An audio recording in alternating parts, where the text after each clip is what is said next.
আহলুল হাদিস এটা কোনো দাবি করার জিনিস নয় যে আপনি নিজেকে আহলুল হাদিস দাবি করলেন আর হয়ে গেল, বিষয়টা এমন নয়। যে কেউ আহলুল হাদিস দাবি করতে পারে না নিজেকে। আহলুল হাদিস হতে হলে আকীদা মানহাজ ঠিক রাখতে হবে, সালাফে সালেহিনদের মানহাজের মতো করে আপনার মানহাজকে গড়ে তুলতে হবে। সালাফি আহলে হাদিস হতে হলে অবশ্যই আপনাকে কোরআন এবং সহিহ হাদিসের অনুসরণ করতে হবে। এবং আপনি যদি মনে করেন যে আমি জোরে আমিন বলি, বুকের উপরে হাত বাঁধি, রফল ইয়াদাইন করি, সেইগুলো করি, তাহলেই আমি আহলে হাদিস হয়ে গেলাম, বিষয়টা এমন নয়। আমি এই কথাগুলো কেন বলছি? আসসালামু আলাইকুম ওয়া রাহমাতুল্লাহ। প্রিয় দিনী মুসলিম ভাই ও বন্ধুরা, আমার প্রাণপ্রিয় শ্রদ্ধেয় আহলুল হাদিস দিনী ভাইদেরকে কেন্দ্র করে কয়েকটি কথা। আমাদের সমাজে এই ধরনের অনেক আহলুল হাদিস ভাইদেরকে দেখা যায় যে তারা আমভাবে সমস্ত মানুষকেই সঠিক হক মনে করে, সব বক্তাকেই হক মনে করে। দেখুন প্রিয় দিনী মুসলিম ভাই ও বন্ধুরা, বর্তমান ফিতনার যুগে সব বক্তাই হক এ কথা ঠিক নয়। আপনি যদি মনে করেন যে একজন মোটিভেশনাল বক্তা মোটিভেট কথাবার্তা বলে, অনুপ্রেরণামূলক কথাবার্তা বলে, আপনাকে অনুপ্রেরণা যোগায়, আর সেই বক্তাটি সঠিক আকীদা মানহাজের উপরে আছে, যদি এই ধরনের চিন্তা করেন তাহলে ভাইজান আপনি ভুল চিন্তা করছেন। আসলে মোটিভেশন কথাবার্তা বলছে, অনুপ্রেরণামূলক কথাবার্তা বলছে, তার মানেই যে সঠিক আকীদা মানহাজার উপরে আছে সেটা নয়। এরকম অসংখ্য উদাহরণ দিতে পারবো যে যে সমস্ত মোটিভেশন বক্তারা রয়েছে তাদের আকীদা মানহাজে অনেক ত্রুটি রয়েছে, কিন্তু নাম নিলেই আপনারা গালাগালি করবেন, আপনারা ভুল বুঝবেন।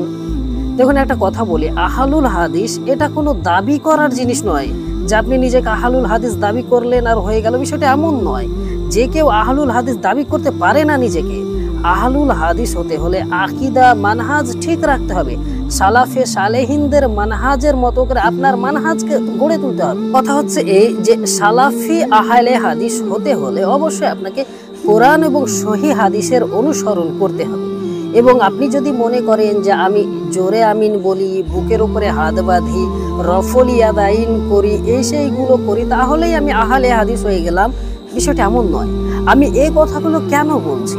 আমি এই কথাগুলো এজন্যই বলছি যে আমাদের সমাজে এইরকম অসংখ্য ভাই রয়েছে যারা নিজেদেরকে আহলে হাদিস সালাফি দাবি করে, অথচ ইখওয়ানি, খারেজি, মাতুরিদি এ সমস্ত বক্তাদেরকে তারা সাপোর্ট করে এবং তারা মনে করে যে এই সমস্ত বক্তারা আহলুল হাদিস সালাফি, এইটা মনে করে। কিন্তু না, বিশ্বাস করুন, আপনি যদি এই ধরনের চিন্তা লালন করেন, একজন খারেজি বক্তাকে যদি মনে করেন, তার মোটিভেশনাল কথা শুনে যদি মনে করেন যে সেও হয়তো সালাফি আহলে হাদিস বা তার কথা তো ভালো লাগে, তাহলে বুঝে রাখুন যে আপনার জ্ঞানের কমতি আছে ভাই। কেননা যারা সমাজে বিশৃঙ্খলা সৃষ্টি করতে চায়, জিহাদের নামে যুবকদেরকে উগ্রতা শিখায়, সে কখনোই আহলে হাদিস সালাফি হতে পারে না। তাই আমি আপনাকে পরামর্শ করব, আপনি আমার উপর যদি রাগ করেন আমার কিছুই করার নেই, কিন্তু আমি আপনার ভালো চাই। আমি চাই যে আপনি প্রকৃত অর্থে কিয়ামতের দিন সফল হতে পারেন জানো, সেই জন্য আপনাকে কথাগুলো বলছি। আপনি যদি সত্যিই চান যে আপনি কিয়ামতের দিন সফল হবেন, তাহলে আপনি যাচাই বাছাই করুন। যে সমস্ত বক্তারা উগ্রতা ছড়ায় তাদের থেকে বিরত থাকুন। আপনি তার মিষ্টি কথায় মজে যায় না, তার মিষ্টি কথা আপনাকে ক্ষতিগ্রস্ত করে ফেলবে। সালাফে সালেহিনদের মতো করে দিনকে বুঝুন, আলেম ওলামার নিকট দিনটা বুঝুন। আপনি মোটিভেশনাল স্পিকারের পিছনে দৌড়াইয়েন না ভাই। তো যাই হোক, এতটুকুই বলার ছিল। জানি না বোঝাতে পারলাম কিনা, আপনারা বুঝতে পারলেন কিনা।